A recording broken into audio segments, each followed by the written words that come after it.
He was not Mr. Wentworth, the former curate of Monkford, however suspicious appearances may be, but a Captain Frederick Wentworth, his brother. I'm Ellen. And I'm Harriet, and this is Reading Jane Austen. This week we're reading chapters 4 to 6 of Persuasion. So let's start with your 100-word summary. Okay. Mine feels like even more than usual it's completely missing any nuance, but let's go.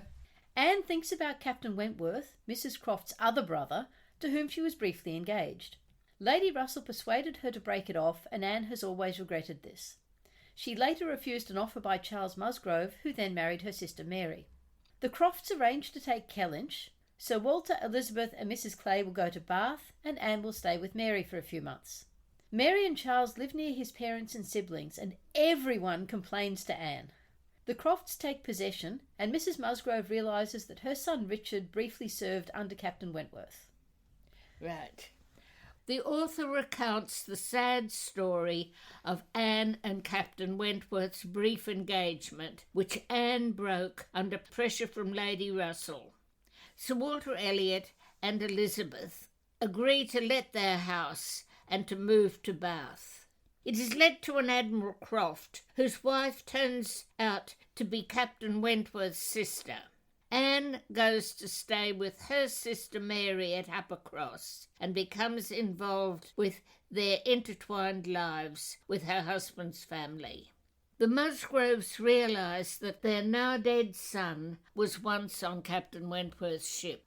Okay, great. Chapter 4 is entirely descriptive of the backstory of Anne and Wentworth and what happened afterwards. And the thing I found interesting in this is there's no humour or wits or anything in it. It's a straight narrative. And it is absolutely enjoyable. Yes. I mean, it is such a lovely chapter to read through. Perhaps because she hasn't been ironic. Perhaps because she hasn't been nasty about anyone. But we've had to disapprove of Sir Walter, of Elizabeth, of Mr. Shepherd, of Mrs. Clay.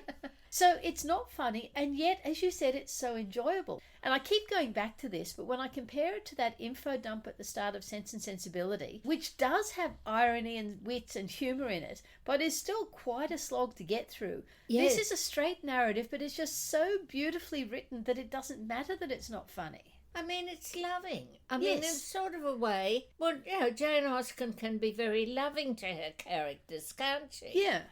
And I guess the other thing about it is this is chapter 4, and it's quite a few pages into the novel. Those first 3 chapters weren't short. Yes. And we're finally properly getting a picture of Anne, and we know where we stand, and we know...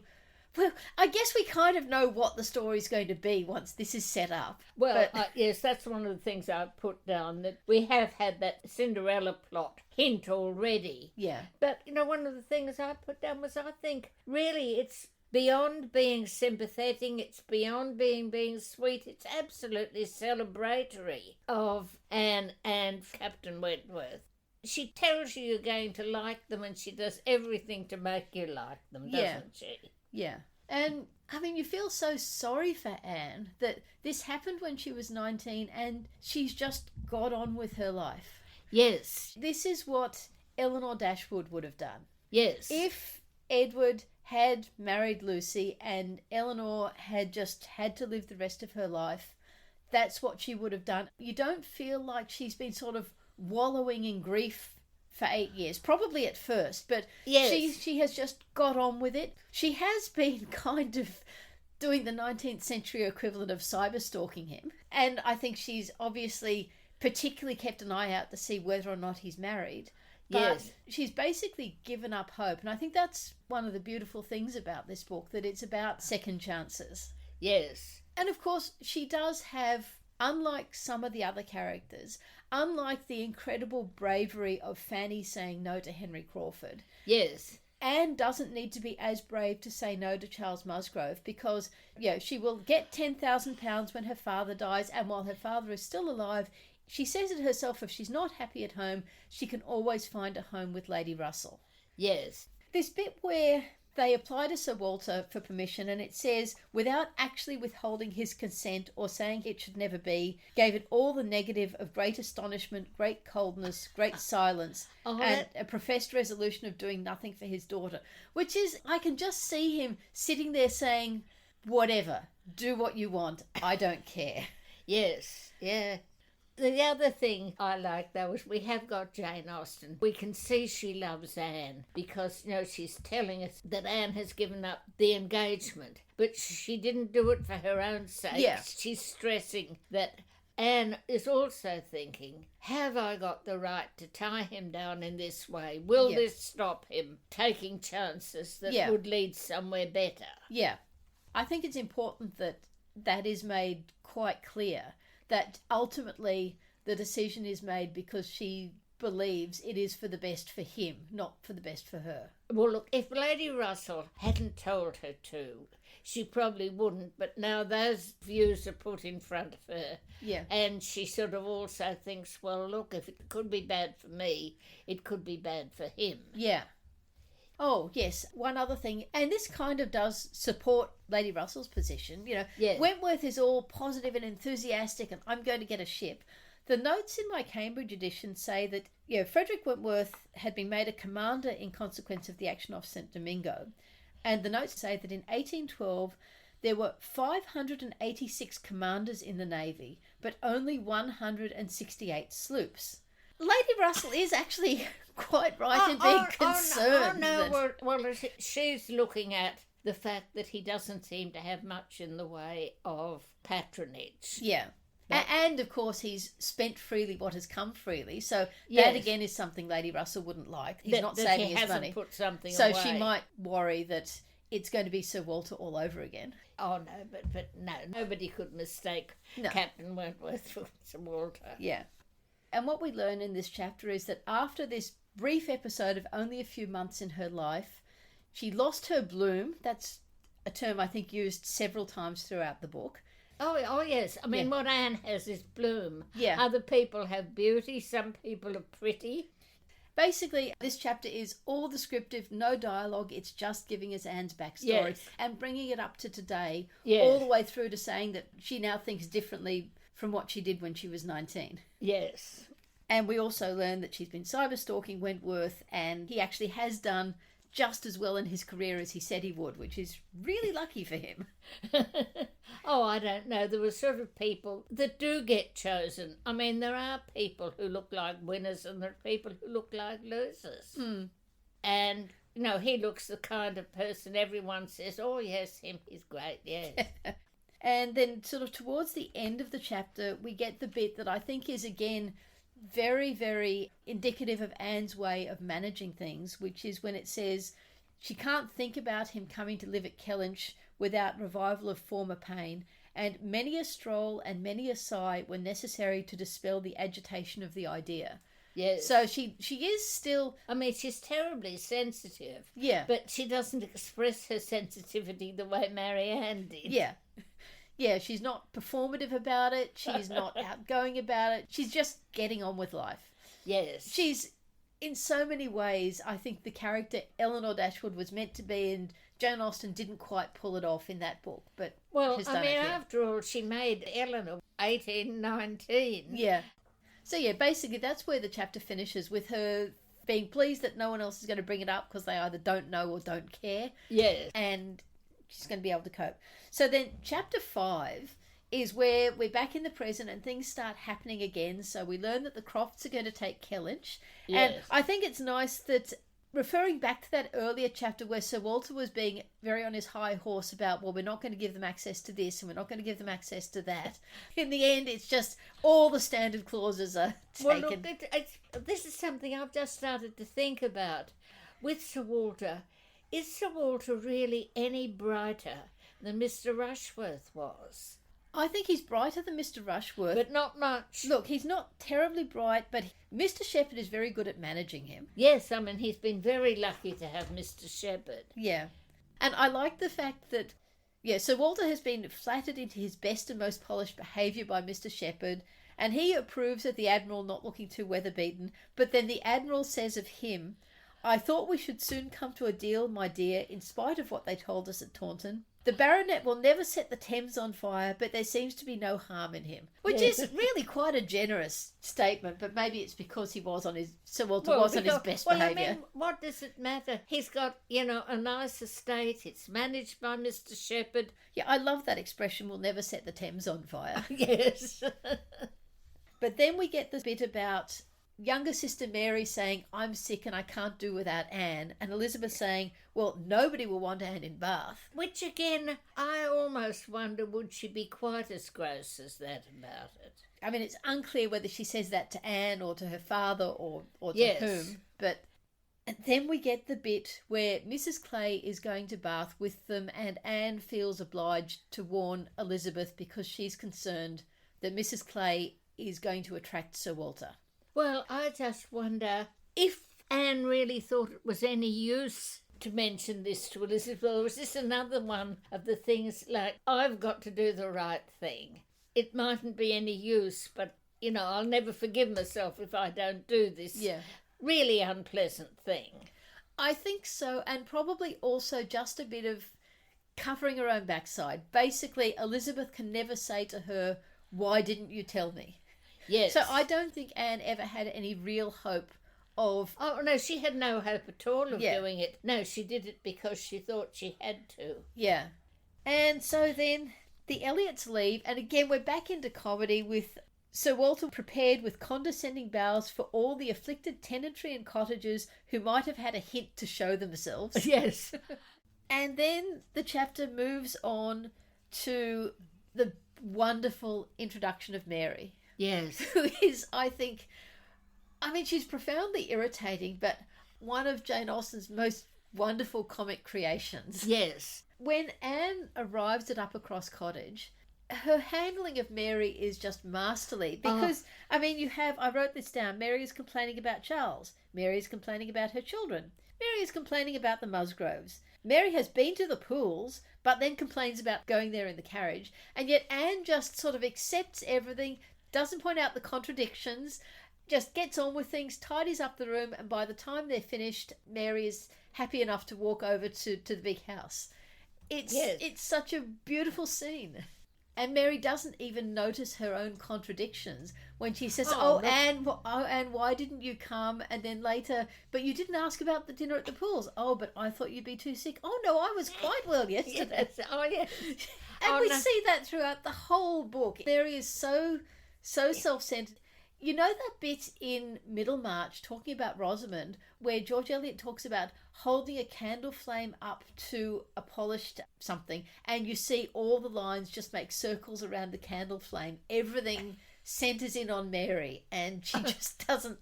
Well, when you think about it, who has poor little Mary had as she was growing up? Yeah.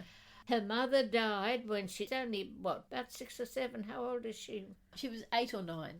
It was 1800. So, yeah, she was very young when her mother died. And, in a sense, what we've got probably is Anne, as an older teenager, was doing to try and calm Mary down, and would have seen the sort of indulged state Mary's in. Yeah. Well, she's very lucky she was born into the society she was... And that she has a sister like Anne.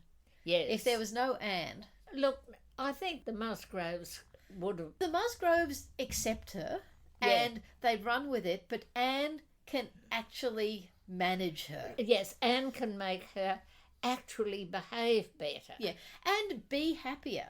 Because when Anne arrives, Mary is upset and feeling disused and grumpy and discontented, and Anne just, without lecturing her or anything, Anne just does stuff, and an hour or so later, Mary is back being sort of, maybe not quite a happy little puppy, but, she's fiddling with the flowers, yes. Yeah, she's become quite positive, and look, she doesn't have a bad life. But I think we have to see Mary as somebody who was sort of ditched by the family. Yeah. That once her mother was gone... Yeah. Anne has probably, in effect, been Mary's mother, yes. Anne has effectively been ditched by the family too, but I suppose she was older than Mary, and also she is a very different personality from Mary.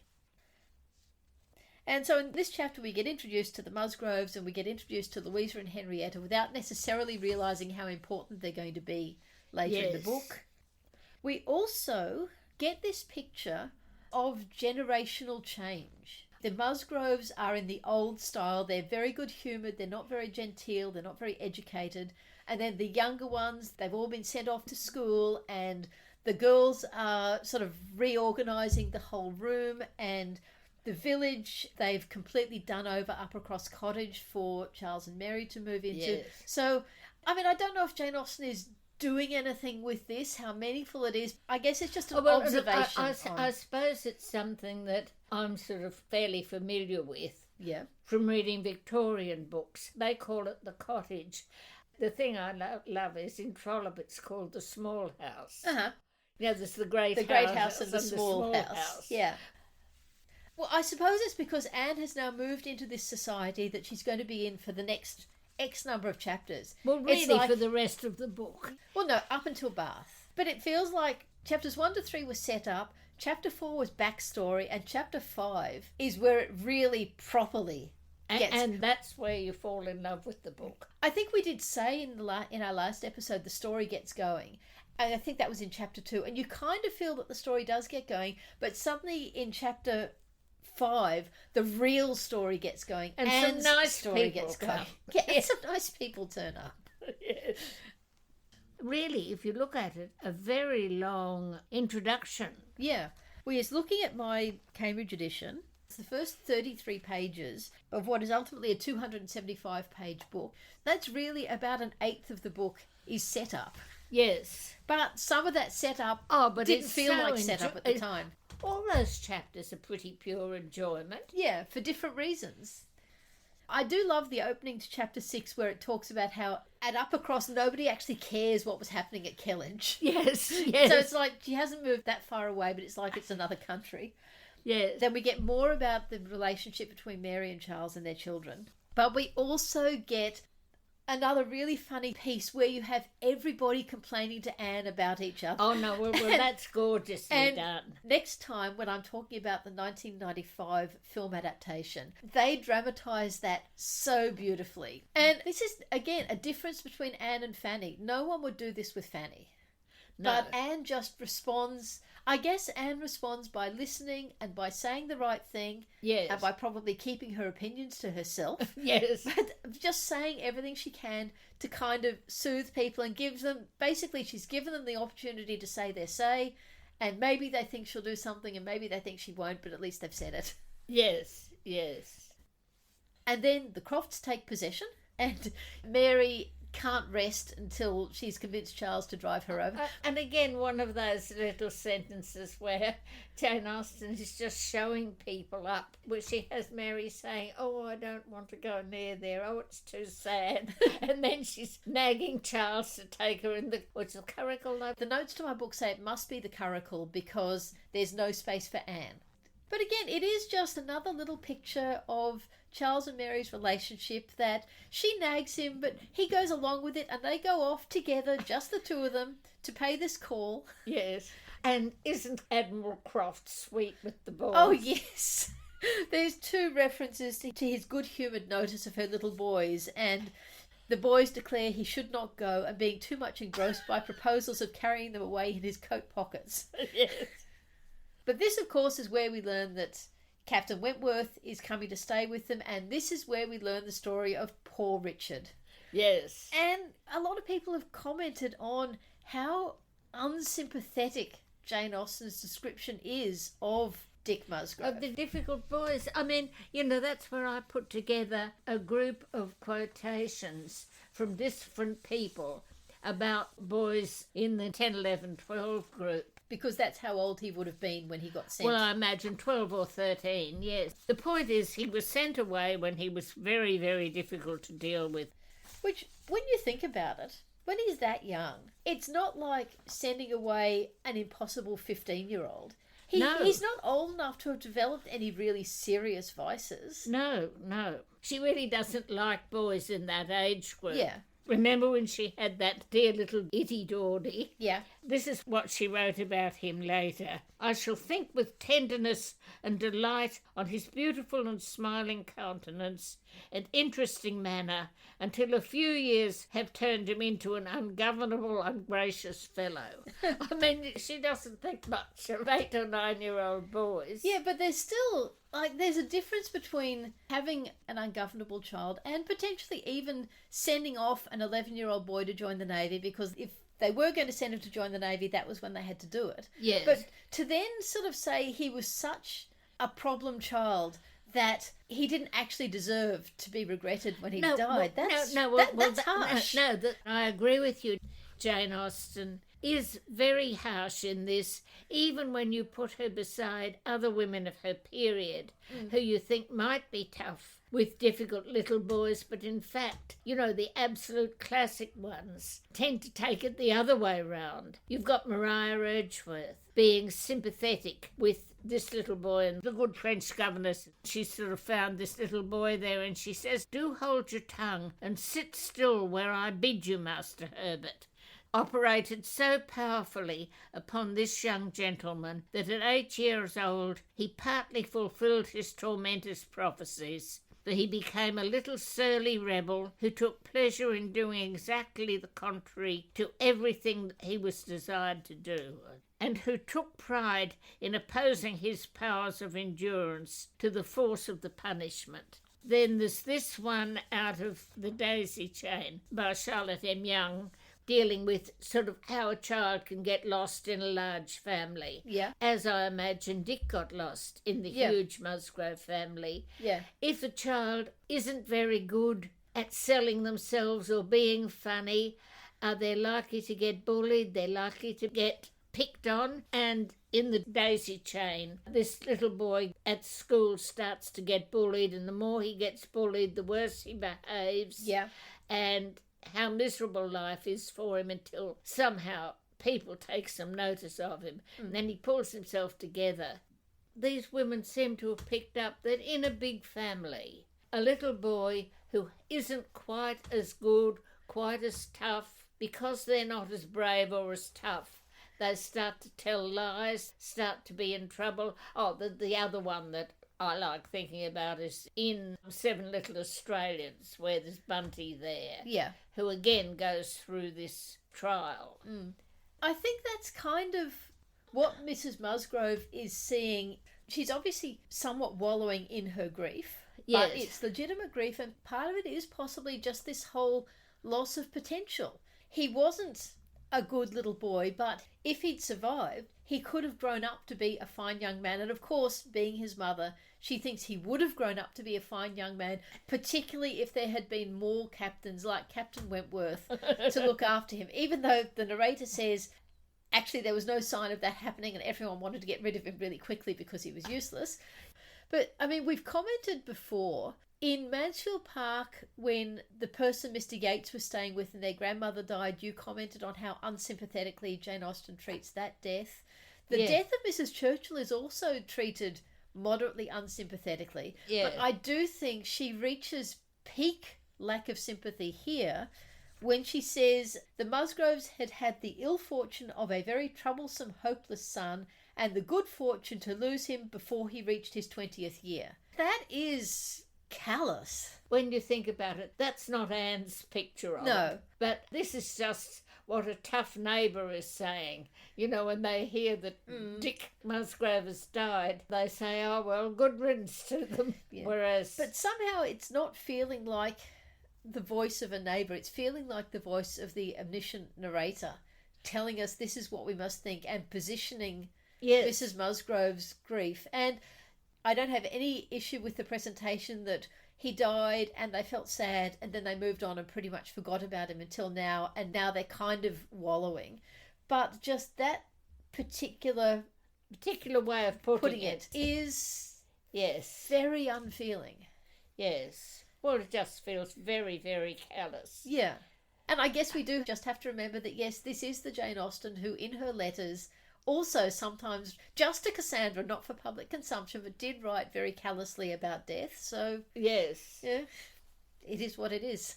Yes. So your favourite sentence?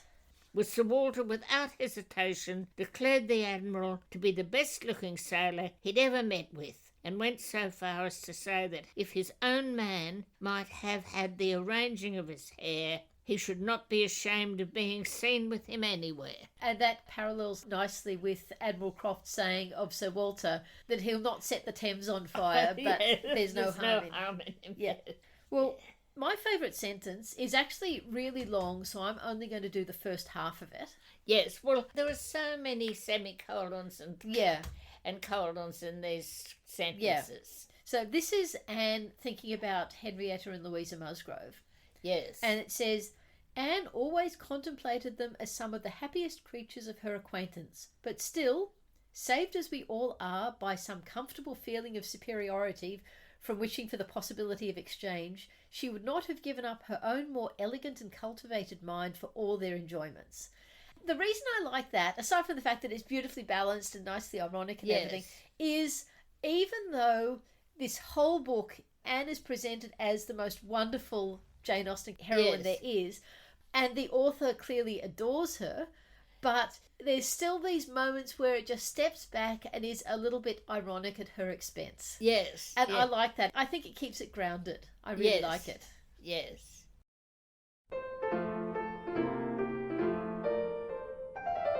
The character we're talking about today is Lady Russell. I think she's probably best summed up by that description of her in one of the earlier chapters where it says she was a woman of sound rather than quick abilities. Yes. So she's very principled. Yeah. Sir Thomas Bertram would love her. Yeah. But she does seem to lack a sense of humour. Yeah. And also she recoils from people who do have a sense of humour, I think.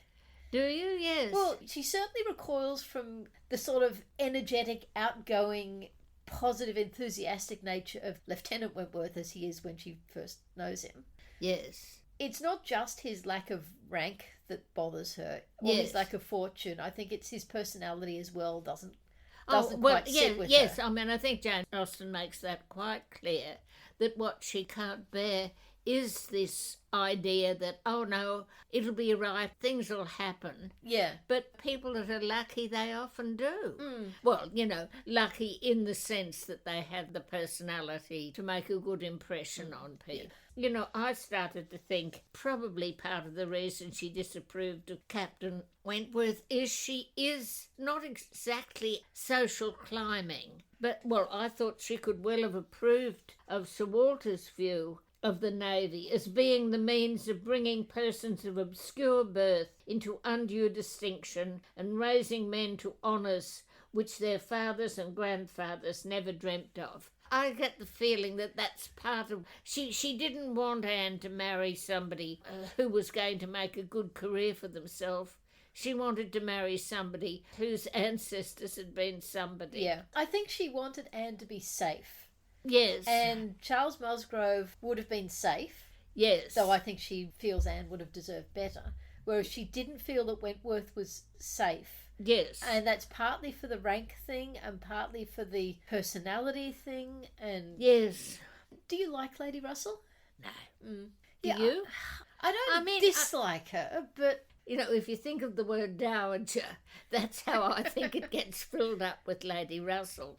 I suppose the first thing I was noticing was that Jane Austen is very pro-Anne. She is very, very seldom ironical towards her. Well, one thing I thought was a little bit interesting that she doesn't really manage to fill out is she wants us to think that Lady Russell has a wider cultured circle. Yeah. She's zipping off to stay with people. Yeah, she goes to Bath every winter. And she has things to read. Elizabeth says, take this book back to Lady Russell. I can't read all her new publications. Mm. So, yeah, she's obviously trying to keep up with what's happening in the world and the latest thinking and that sort of thing. And the latest thing in culture, yes. Yeah. She wants to be a cultivated woman. Maybe she's just not quite well drawn enough. She's one of the few characters that really doesn't come off the page. She's actually absent for a huge chunk of the book. But when she is around, she doesn't leap off the page. And I suppose it's just because Jane Austen isn't being funny about her in any way. And that's the interesting thing, is that she won't be funny about it. As I said, she herself has no sense of humour, but she's mostly not presented in any sort of humorous way, so she's kind of flat. Yes, well, it's almost as though she went through and sort of chopped those bits out. Yeah. You know, I wouldn't say she did. But no, that was again my feeling, that you just feel that somehow Jane Austen, somebody she's a bit too fond of and a bit too kind to. Yeah, maybe that's it. But whereas she can be fond of and mostly kind to Anne, I at least totally go along with that. Whereas Lady Russell... Yes. I don't know. I'm just suddenly trying to think of any other women in other books that are sort of like Lady Russell. We haven't really got anyone much. In terms of relationship to the heroine, Mrs. Weston, and she's lovely. Oh, yes. And she didn't always do the best thing by Emma, because Emma did have rather more control over than she should have, so she wasn't necessarily always wise. But Mrs. Weston is wonderful. The other one, of course, older lady... Mrs. Gardner. Oh, yes, Mrs. Gardner. That's a good example. And we don't see a lot of Mrs. Gardner, but somehow, again, she's just more alive. Yes, yes. And I don't know why. Yes.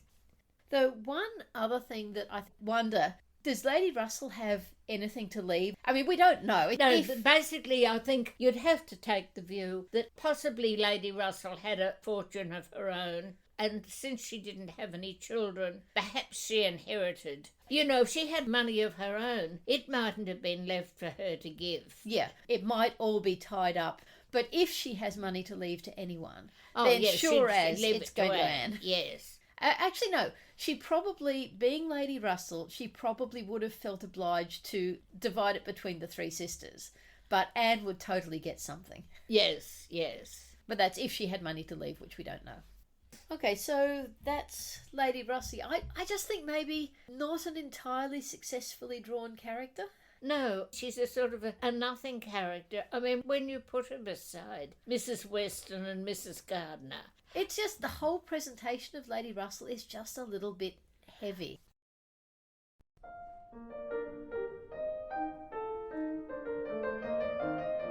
Well, for this episode, I thought I'd look at two passages from the chapters we've been discussing where there seems to be a tiny inconsistency, and try to work out what aspect of the manners of the period Jane Austen was referring to. The first one is, for 13 years, she, that is Elizabeth, the eldest Elliot daughter, had been doing the honours and laying down the domestic law at home and leading the way to the chase and four and walking immediately after Lady Russell out of all the drawing rooms and dining rooms in the country. 13 winters' revolving frosts had seen her opening every ball of credit which a scanty neighbourhood afforded. This seems to be referring to something that people felt mattered, that it was really important that the right lady went first when dinner was announced, that it was important to know who should follow whom when the company went down to dinner, and perhaps even more the order in which the ladies went out of the dining room when the time came to leave the men to their port. We also learn that whenever there was a ball, Miss Elliot and her partner were always the first couple when the line of dancers was formed. But what were the rules that determined these things? We get very few hints from Jane Austen.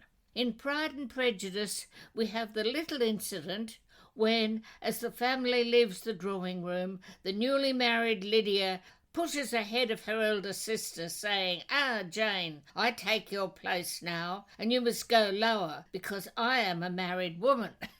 But the only other reference we get to these rules in the Jane Austen novels also comes in Persuasion, where one of the Musgrove girls says to Anne, I have no scruple of observing to you how nonsensical some persons are about their place. Here we're back to this same term of taking place. Yep. Because all the world knows how easy and indifferent you are about it. But I wish anybody would give Mary a hint that it would be a great deal better if she were not so very tenacious, especially if she would not be always putting herself forward to take place of mamma.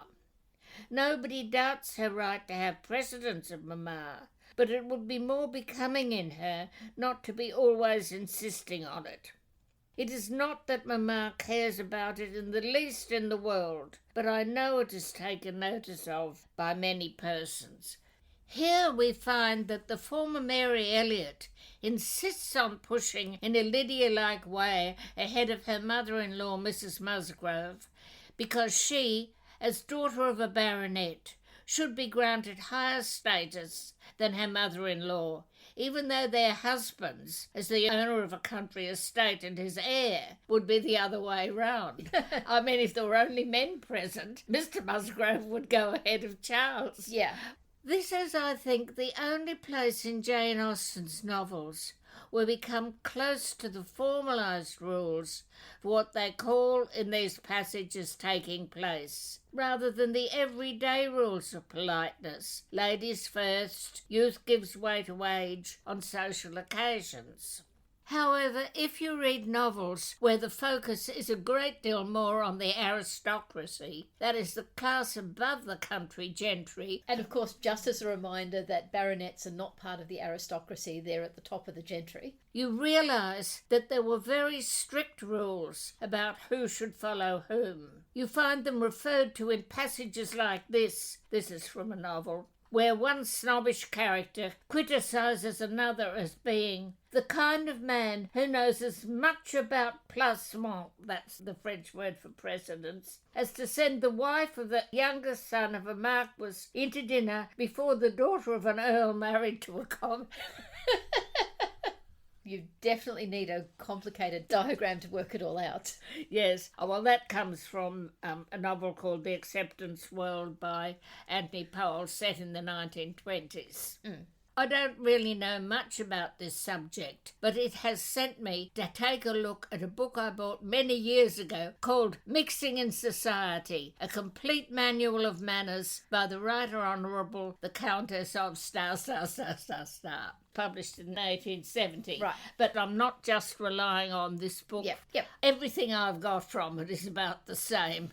Jane Austen's novels suggest that the place where precedent mattered most was when hosts and their guests took their places at a dinner table. This book gives this advice to hostesses of dinner parties. When the party is assembled, the mistress of the house will point out to each gentleman the lady whom he is to conduct to the table. The guests then go down according to precedence of rank. This order of precedence must be arranged by the host or hostess, as the guests are probably unacquainted and cannot know each other's social rank.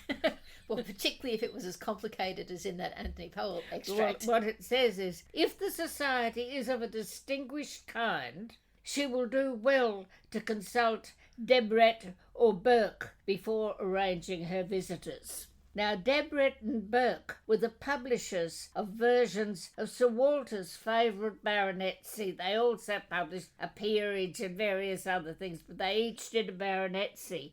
And if one looks them up, because you can look at them on Gutenberg, there was one for 1800, one finds that both of them published the official order of precedence. That is, 2 lists, one for men and one for women, that had been formally drawn up by the College of Heralds, and what they say is, taking a page or so to do it, in a long column, who should give way to whom when going in and out of a room or being presented to a person of importance. The list for women began with the Queen Consort, that's the wife of George III, and then it goes on to the female relations of the Prince of Wales, then to the Princess Royal, then to the other daughters of the sovereign according to birth, then to the mother of the sovereign, and then to the wives of the sovereign's sons, according to the seniority of their husbands, and on with the royal relations. The tables then move on to the non-royal aristocracy. They start with duchesses,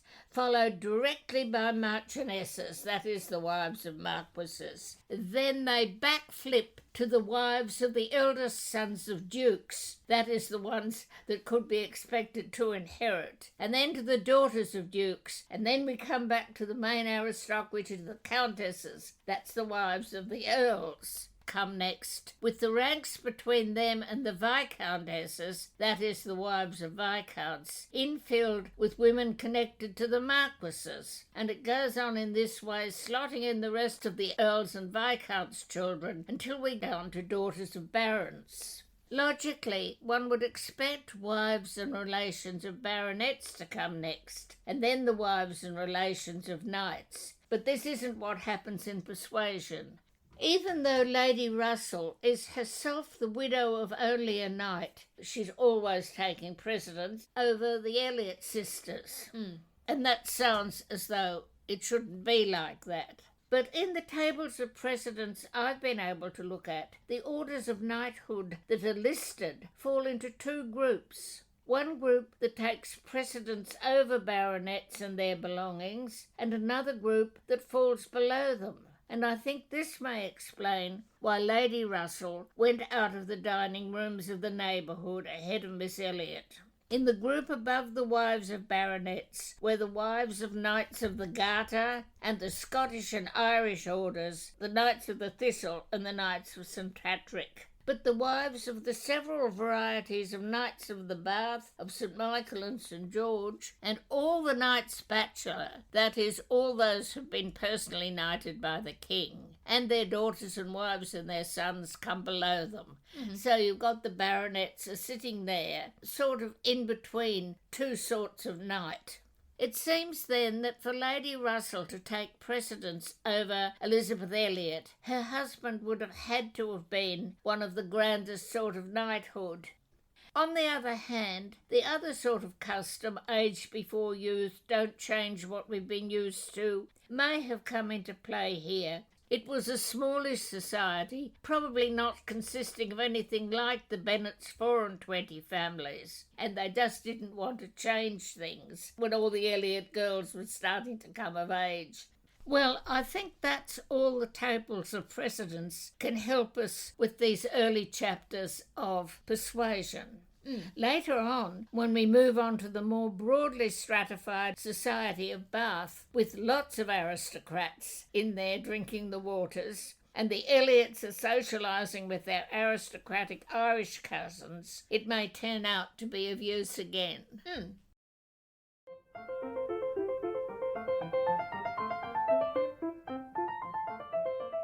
The adaptation of Persuasion I'm going to be talking about today is one I wasn't previously aware of. It's a 1972 black and white production made for Spanish television.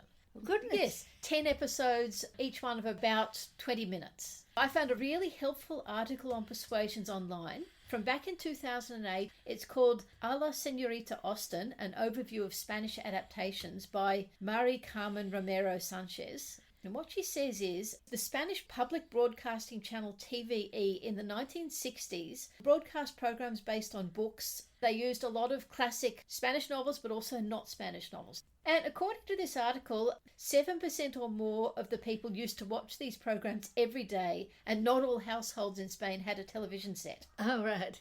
Now, an important thing to remember is this was still under Franco's Spain. And it says the chapters and scripts were supervised by Franco's censors, who also supervised people's morals, religion and politics. Well, I don't think Jane Austen would have been much of a problem to Franco's censors. Possibly because of that, there were actually 4 Jane Austen novels adapted. Really? Yes, Pride and Prejudice in 1966, Emma in 1967, Northanger Abbey in 1968, and then Persuasion in 1972. I think all of these are now available on YouTube. So they didn't wipe there. According to the article in Persuasions, they did wipe a lot of them, or they just recorded over them. But someone obviously kept them somehow or found them, and they're on YouTube, which is very exciting. I watched this adaptation with my friend Maureen, who grew up in Scotland, but then who lived in Spain from 1981 to 1996 when she came to Australia. Maureen said she felt it was very Spanish in its use of camera angles, and also a bit soap opera-y in the way it used dramatic music on occasion. Yes. She also felt that, particularly in some of the group scenes, like sitting around a dining table, the body language was very much more English than Spanish. All right. The version on YouTube is subtitled, or I wouldn't have been able to watch it, but I don't think they are official subtitles. I think they were put in by the person who uploaded it to YouTube. The names, almost all of the surnames are the same, but many of the Christian names are converted to the Spanish version of the name. So Anne becomes Anna, and Elizabeth is Isabel, and Mary is Maria, and Charles is Carlos. But they all have the same surnames. The big exception to this is Wentworth, who instead of being Frederick Wentworth, becomes Michael Trent. Maureen explained to me that in terms of changing the surname, the W sound doesn't work very well in Spanish. Yes. So thinking about that, I guess Trent, Wentworth, they kind of link. She wasn't entirely sure why they would have changed Frederick to Michael, because Frederick has a Spanish version of... Well, that's what I was thinking. So she speculated that maybe they just felt it was a little bit too many syllables, too fussy, and they wanted something simple. But it did seem quite odd. But Michael. Yes. Now, I said last week that one of the great things about adaptations of Persuasion is they can use the real locations of Lyme Regis and Bath. Yes. This one doesn't. No. I think most of this was shot in the studio. There's quite a lot of voiceover by Anna. And when you have her voiceover, it's mostly, though not always, against just still sketches of country houses or streets or things like that. Yes. The other thing they do is that the Anne and Wentworth, or the Anna and Captain Trent backstory, is actually told in voiceover and also in 2 flashbacks with dialogue. One in episode 1 and then another one in episode 4. Now, in terms of the actors, Anna is played by Matey Blasco, and I have certainly mispronounced that because I forgot to check with Maureen exactly how to pronounce it. I said last time with the BBC one that she felt very one note all the way through. You didn't get a sense of change. Yes. It's the same this time, and I looked at her at the start and I thought, this is not someone who has lost her bloom. Allowing for the 1970s hairstyle and makeup approach and that sort of thing, she was really quite stunning. Captain Trent was played by Juan Diego, and Maureen says she remembers seeing him in a lot of things when she was living in Spain, but because it was about 10 years later, he was older and they were different kinds of roles. Yes. And according to Wikipedia, he is often associated with abrupt, violent and authoritarian roles, having a knack for nailing fascist-like characters. Oh, right. But you liked him, felt he was the real Captain Wentworth. I felt he was quite well cast as the romantic lead. Yes. Given the constraints of the way television was being done in the early 1970s. Yes. So it opens with a voiceover by Anna, Sir Walter reading the baronetage. So Anna introduces all the characters, and at the end of this episode, we get Anna and Captain Trent's backstory in flashback. Yes. Then episode 2, the Crofts are taking Kellynch. There's a scene between Lady Russell and Anna where Lady Russell asks Anna if her feelings are still the same, and Lady Russell says she sometimes regrets what she did, which I thought was an interesting thing to add. Yes. I don't think in the book she ever really does. No. Episode 3 is where we get to see Captain Trent for the first time in the present day, as distinct from flashback. Yes. And when he and Anna first see each other, very dramatic music, which I think is the kind of thing Maureen was thinking about when she said it made her think of Spanish soap operas. Yes. Episode 4 covers a fair bit. It has the conversations about the Navy and Poor Richard, and this is where we have another flashback to Anna and Captain Trent 8 years ago, where he is saying how there's placing too much value on money and privilege, and this is the story of England, which I wondered if that might have been a Franco's Spain kind of insertion. Yes. Criticising the English class system. But yeah, this was the episode where they go on the walk, which you don't see much of the countryside because, as I said, I think it was in a studio. But I was so sure with this one, with more episodes and more time, that they would have the scene of little Walter getting on Anne's back and Captain Wentworth taking him off. But no, they didn't have that scene. And also, They didn't have the scene of Anna being put into the gig with Admiral and Mrs. Croft.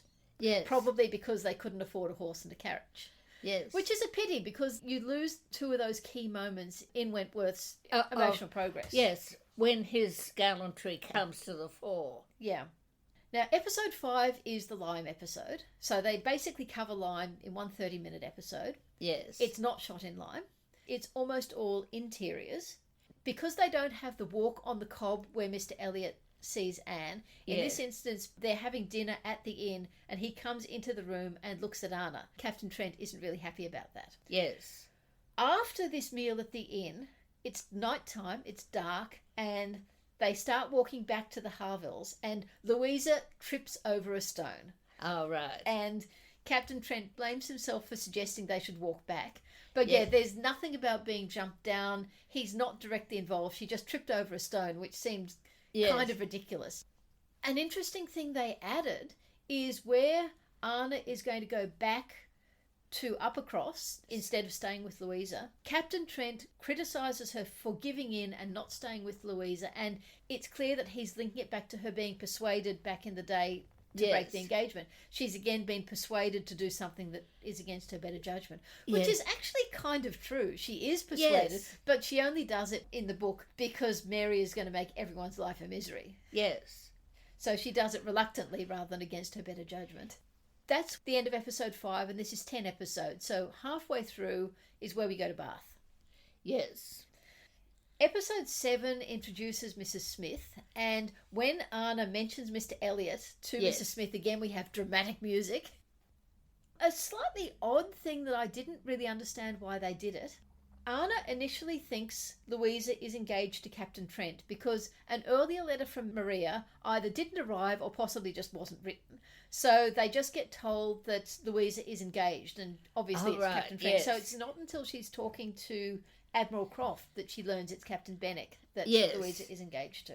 Episode 8 is Captain Trent arriving in Bath. You don't see any of Bath.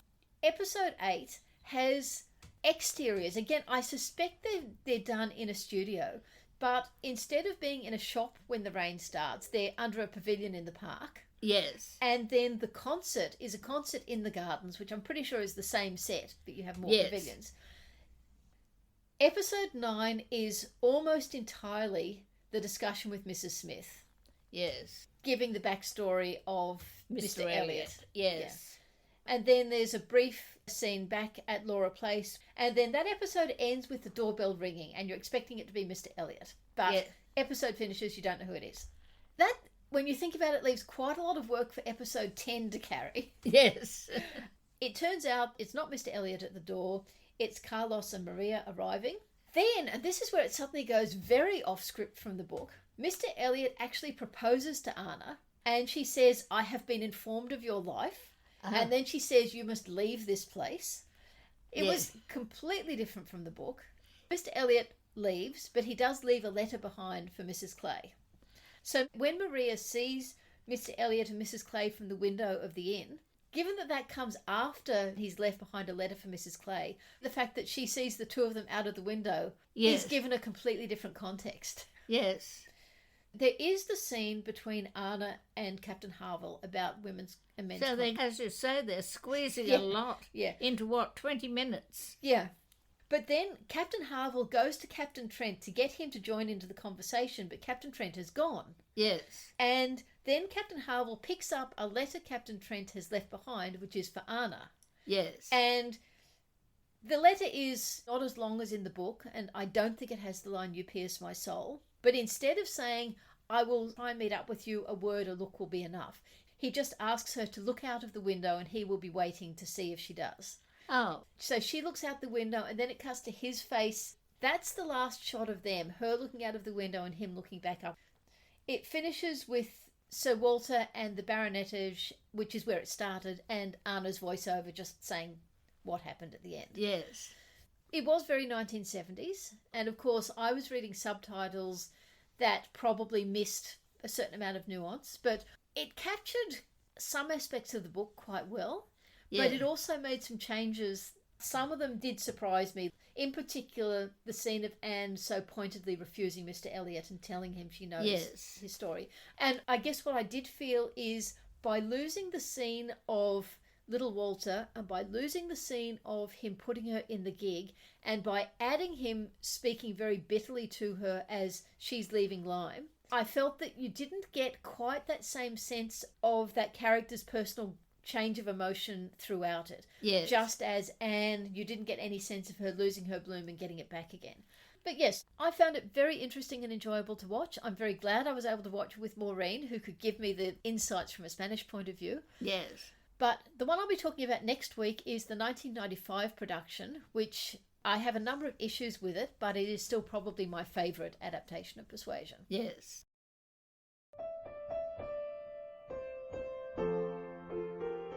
After our last episode, we had a comment on Facebook from Bethany about Anne's dowry. She says, "It's a big point of discussion online. It seems she either has 10,000 or 3,000-ish, because it says, who could give his daughter at present but a small part of the share of £10,000 which must be hers hereafter. The share makes me and others think there is 10,000 total split between 3 sisters. It's also possible that they have 10,000 each. Given that their father doesn't save and their mother was just gentry, her having a 30,000 dowry seems less likely, but I'm not sure." Well, first of all, you may remember earlier in this episode, I said 10,000 because we'd recorded this before I saw that comment. So after reading this, I went back and re-looked at it, and I agree it is ambiguous. First of all, I just want to look at it grammatically, where I am still inclined to feel that it is £10,000 each, because if you look at the equivalent sentence in Pride and Prejudice, it says of Lydia, her equal share of the £5,000. So that's unambiguous. It is her share of the £5,000 that is available. Yes. Whereas Anne's is the share of £10,000. So it is ambiguous, but my inclination is to read it as they each have a £10,000 share. My real focus, even more, is on what is meant by which must be hers hereafter. Well, I read that as saying that when Sir Walter dies, in his will, probably in a marriage settlement, but we can't be sure, an obligation to pay this share to each of the daughters. But what do the shares mean? They can mean first to pay £10,000 from his estate shared between his daughters, or they can mean when his estate is shared out, each daughter will get a share of £10,000. And I do not know what that means. We'd have to see the legal document. I agree it is ambiguous, but I lean much more towards 10,000 each. But something else Bethany said at the end, given that their father doesn't save and their mother was just gentry, her having a 30,000 dowry seems less likely. Well, one thing we do need to remember is that the money that goes to the daughters is not necessarily exactly the money that their mother brought into the marriage. As you said way back when you were talking about settlements, it's a whole different thing. And also we know from Pride and Prejudice that Mrs. Bennet brought in 4,000, but the marriage settlements have said there will be 5,000 to divide among the girls. Now, all these things are absolutely specific. There are sort of all these varieties. We don't know which one. Yeah. Now, the other reason which makes me inclined to think it's more likely to be 10,000 each rather than 10,000 divided between the 3 of them is when you compare it to the other heroines. Emma Woodhouse and Georgiana Darcy each have £30,000, which of course means that since Emma has a sister, there was £60,000 available to Mr. Woodhouse's children. Yes. But those are both distinctly wealthy families. But then working down, Mary Crawford has £20,000 and is considered an heiress.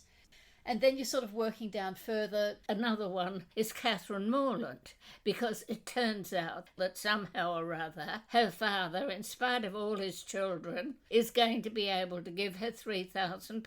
Yes. The Bennet girls have 1,000 each. I just kind of feel with the Kellynch estate, Anne belongs more in the direction of Mary Crawford than in the direction of Catherine Morland or Elizabeth Bennet. Well, it does seem a bit funny that, in fact, Sir Walter's daughters are getting the same amount as the daughter of... He has several livings, but not all that much. Yeah. So, in summary, I think we both agree it's ambiguous, and So henceforth, we will try and avoid the assumption of £10,000, even though I at least still lean a bit more that way, but I can certainly see that there are arguments on the other side. Yes.